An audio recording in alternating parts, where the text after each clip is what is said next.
వారం రోజులుగా నిజామాబాద్ పార్లమెంటు సభ్యుడు అరవింద్ తలతిక్క మాటలతోటి తెలివి తక్కువ వాదనలు చేస్తున్నటువంటి పరిస్థితిని జిల్లా ప్రజలు గమనిస్తున్నారు. అరవింద్ ఎప్పుడు కూడా సెంట్రల్ గవర్నమెంట్కి సంబంధించిన ఏదైనా ఇష్యూ పైన తక్కువ జరుగుతున్నప్పుడు వచ్చి పిచ్చి ప్రేలాపాలు చేయడం ఆయనకు అలవాటైపోయింది. గత 15 రోజులుగా పసుపుకు సంబంధించిన రేట్లు కిందికి దిగజారుతున్నప్పుడు సమాధానం చెప్పలేని దుస్థితిలో కాంగ్రెస్ పార్టీపై, కాంగ్రెస్ నాయకులపై విమర్శలు ఎక్కుపెట్టినటువంటి పరిస్థితి. గత సంవత్సరము పసుపుకు సంబంధించిన రేటు హై ఉన్నప్పుడు అది నా చలవ వల్లనే, నా ప్రభుత్వం చలవ వల్లనే చెప్పినటువంటి అరవింద్ ఈ రోజు దాన్ని తప్పించుకోవడానికి మాత్రమే జవహర్ నవోదయ స్కూల్ కు సంబంధించినటువంటి ఒక అంశాన్ని ముందుకు తీసుకొచ్చి ప్రజలను పక్కదో పట్టించి ఒక ప్రయత్నం చేస్తుండు. ముఖ్యంగా అరవింద్కున్న చేతగానితనం ఏంటంటే, ఆయనకున్న అహం ఏంటంటే పెద్దలను గౌరవించడం, వాస్తవాలు మాట్లాడడం తెలియనట్టు చేతగాని దద్దమ్మ అరవింద్. ఆ దద్దమ్మకు నేను ఈ సందర్భంగా చాలాసార్లు చెప్పిన, నేను ఈ విషయాలపైన నువ్వు ఫస్ట్ ప్రజలను గౌరవం ఇచ్చడం తెలుసుకో, తద్వారా నీకంటే పెద్దవాళ్లను, నీకంటే అనుభవజ్ఞులు నేర్చుకున్నప్పుడు మాత్రమే నువ్వు లీడర్గా చాలా కాలం మనుగడ సాధించగలుగుతావు.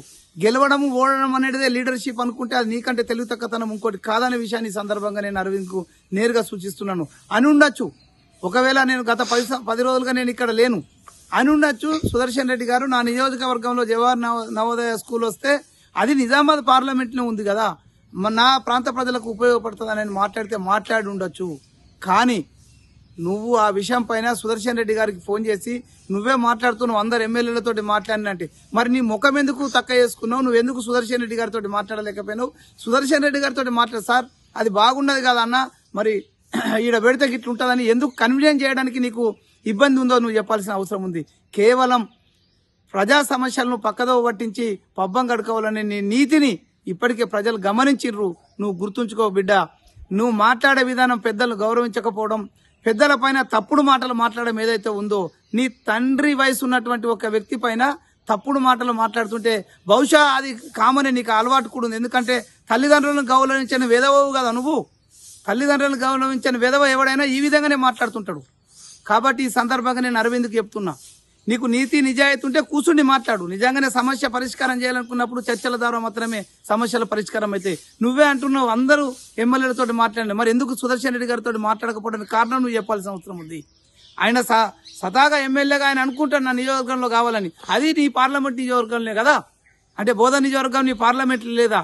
నేను అక్కడ పెట్టడం దాన్ని ఇంకో దగ్గర వద్దనే దాన్ని సమర్థించలేదు. కానీ వాస్తవంగా నువ్వు భూపతి రెడ్డి గారితో మిగతా ఎమ్మెల్యేలతో మాట్లాడి ఎందుకు సుదర్శన్ రెడ్డి గారితో మాట్లాడలో చెప్పాల్సిన అవసరం ఉంది. ఖచ్చితంగా నీ సమస్యలు ఏదైతే కేంద్ర ప్రభుత్వం అవలంబిస్తున్న ప్రజా వ్యతిరేక విధానాలు, రైతులకు వ్యతిరేకంగా తీసుకున్నటువంటి నిర్ణయాలపైన నువ్వు ఏదైతే ఆలోచన ఉందో దాన్ని నేను తప్పుపడుతున్నా. ఆ తప్పు నుంచి తప్పించుకోవడానికి, కేవలం తప్పు నుంచి తప్పించుకోవడానికి, పసుపు రైతుల యొక్క వ్యతిరేకతను తప్పించుకోవడానికి నువ్వు ఇష్యూను డైవర్ట్ చేసి ఒక కార్యక్రమం చేస్తున్నావు. ఖచ్చితంగా గత సంవత్సరం ధర ఎక్కువ ఉన్నప్పుడు నీదిగా అనౌన్స్ చేసుకున్నటువంటి నువ్వు ఈసారి తక్కువ ఉన్నప్పుడు ఎందుకు నువ్వు దానిపైన మాట్లాడతలేవో నేను చెప్పాల్సిందిగా ఈ సందర్భంగా అరవింద్ను నేరుగా డిమాండ్ చేస్తున్నా. ఖచ్చితంగా బిడ్డ జాగ్రత్తగా ఉండు. తప్పుడు మాటలతో, తప్పుడు ఆలోచనలతో నువ్వు ఎప్పుడు ఇదే విధంగా ముందుకు వస్తుంటావు.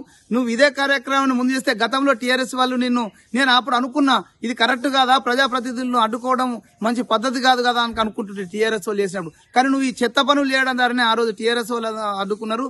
రేపు కాంగ్రెస్ వాళ్ళు కూడా గ్రామాలలో నువ్వు తిరుగుతున్నప్పుడు నిన్ను అడ్డుకొని నీ తిక్క సమాధానానికి తిక్క రూపంలోనే సమాధానం చెప్తారనే విషయాన్ని నువ్వు గుర్తుంచుకోవాలా. ఖచ్చితంగా నవోదయ స్కూల్ ఏర్పాటు చేసే కార్యక్రమంలో ప్రజలకు అనుకూలంగా ఎక్కడ ఉంటే అక్కడ సుదర్శన్ రెడ్డి గారు ఎప్పుడు కూడా డెవలప్మెంట్ విషయంలో సుదర్శన్ రెడ్డి గురించి మాట్లాడతావు. వెధవానికి ఏమన్నా బుద్ధి ఉందా? సుదర్శన్ రెడ్డి గారు ఈ జిల్లాలో అభివృద్ధికి ఐకాన్. సాగునీటి రంగంలో, విద్యా రంగంలో గణనీయమైన మార్పులు తీసుకొచ్చినటువంటి వ్యక్తి సుదర్శన్ రెడ్డి గారు. ఆ రోజు సుదర్శన్ రెడ్డి గారు లేకపోతే నీకు మన జిల్లాకు మెడికల్ కాలేజ్ వచ్చేది కాదు. ఆ రోజు సుదర్శన్ రెడ్డి గారు లేకపోతే మన జిల్లాలో ఉన్నటువంటి భారీ నీటిపారుదల సంబంధించిన అన్ని ప్రాజెక్టుల్లో పునర్జీవం జరిగేది కాదనే విషయాన్ని నీకు గుర్తు లేకపోతే నువ్వు మనిషివా? ఇంకో మాట అంటే గలీజ్ ఉంటుంది కాబట్టి చెప్తున్నా. ఖచ్చితంగా బిడ్డ మాట్లాడేటప్పుడు వయసును, అనుభవాన్ని గౌరవించడం నేర్చుకుంటే నీకు మరింత భవిష్యత్తు ఉంటుంది. కేవలం గెలుపోవటములే నీ భవిష్యత్తు అనుకుంటే నీ కర్మకు నేను వదిలేసే పరిస్థితి వస్తుంది. గ్రామాలలో తిరగకుండా ఎక్కడికక్కడ అడ్డుకుంటామనే విషయాన్ని సందర్భంగా నేను హెచ్చరిస్తూనే జరిగే కార్యక్రమాలపైన నువ్వు ప్రజలతో మమేకమై ముందుకెళ్తే మేము సహకరించడానికి సిద్ధంగా ఉన్నాం. కానీ తప్పుడు మాటలతో, తప్పుడు ఆలోచనలతో ప్రజలను పక్కదో పట్టించే కార్యక్రమాలు చేస్తే నిన్ను ఎక్కడికక్కడ అడ్డుకుంటామని ఈ సందర్భంగా నేను హెచ్చరిస్తున్నాను. మరిన్ని వీడియోస్ కోసం ఛానల్ ని సబ్స్క్రైబ్ చేయండి. లేటెస్ట్ అప్డేట్స్ కోసం వాట్సాప్ ఛానల్ ని ఫాలో అవ్వండి. ఆ లింక్ డిస్క్రిప్షన్ లో ఉంది.